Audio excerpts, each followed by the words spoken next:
Hello, Sula here from MistyHilltops.com. Thanks for stopping by. In this video, I'm creating an album cover for a 4x6 Traveler's Notebook mini album type project, and I'm using the papers from I Love School by Echo Park, that collection, but I'm using the digital version of this so I can resize everything to the way that I like it. By the way, there is a full tutorial on how I create these covers.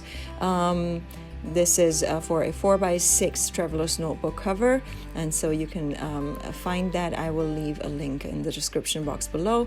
So anyways, I'm just doing this in the quick way because again, there's a full tutorial already available for this. So for this one, I am basically I'm starting with just putting the papers on both sides before I even start folding. I have score lines already ready for this book. This one is actually, I used my silhouette to cut it out. The tutorial will give just the measurements if you want to just cut something by hand or just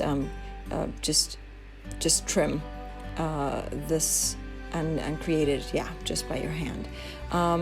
At some point I will share this file as a freebie on my blog, this cut file, but for now I have so many other things that I'm sharing as freebies. So if you're interested in freebies, go check out MistyHilltops.com. There's a ton of stuff.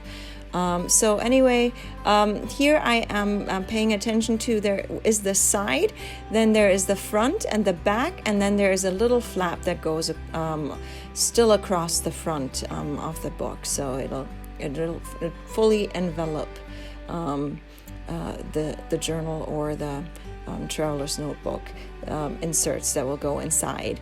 And I am covering every one of the surfaces on the outside.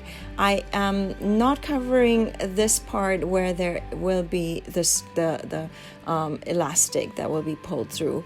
Right now I'm just, because I was lazy, I didn't cut this out with my silhouette. I just trimmed it by hand, and now I have to still add the holes back in again that are visible from the other side. And I'm just using this little hole punch thing there that has a bunch of different sizes.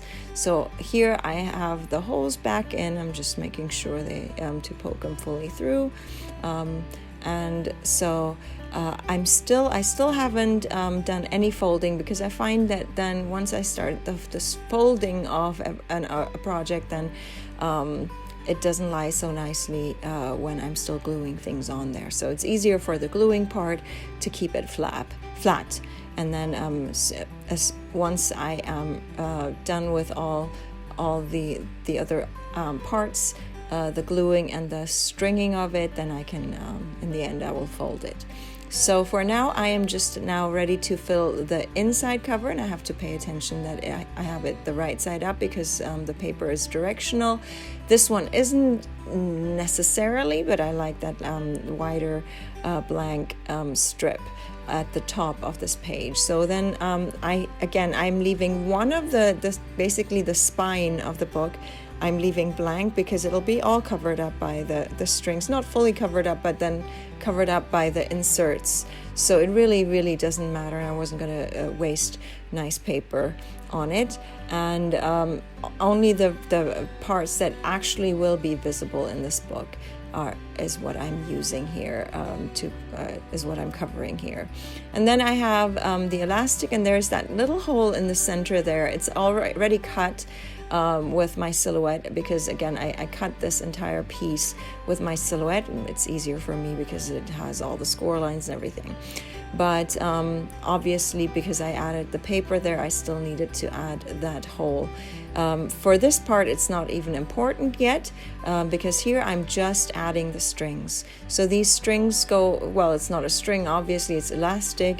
I'm working with very thin elastic, and I'm sure with the quality of elastic that we have nowadays, I'm sure at some point it'll probably stop being all that elastic, but then I can always retie things and make them a little tighter then.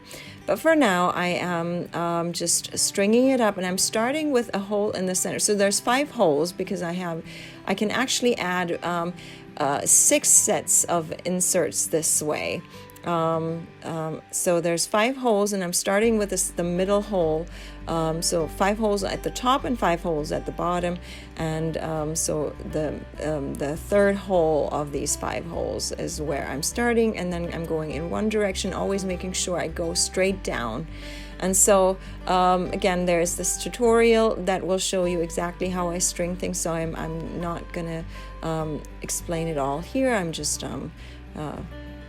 getting it all ready now. So here I have to still string things up, and I didn't just cut a random piece of my elastic. I don't like to be wasteful with any of my resources, so I have to still pull it out and pull it back in and all that to get it to the right length of things. So that's what's taking what I'm doing here right now. But I am now getting ready to have it at the place where everything is strung, and so all I need to do is now just make sure that it gets a good it's tight, not extremely tight, because the inserts will make it more tight, but I want it tight because I don't want the inserts to just be flapping around too much. I want this to be a solid kind of book. And so at that point I was cutting off that elastic there, and now I'm ready to pull it through that hole there. That is in the center there, and my holes are big enough. In my other video I have I use a little needle contraption to pull it through there, but the holes are really big enough in this for me. And so I just make sure that it's long enough to go snugly around the book. And then I tie it, and then I just check. I don't tie it too tightly, just to see if I can, if it's tight enough. And then here I have a couple of inserts. I will be adding more for this video. I just have a few. It's just all the same.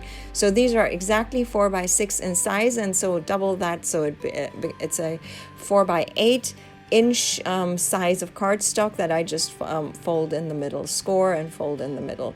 So here I have finally decided that's how tight I want that elastic to be, and so I'm cutting off any little excess there, and that's my album cover done. I hope you enjoyed this video. Give it a thumbs up if you did. Consider subscribing, and I hope you have a great day. Thanks for watching. Bye.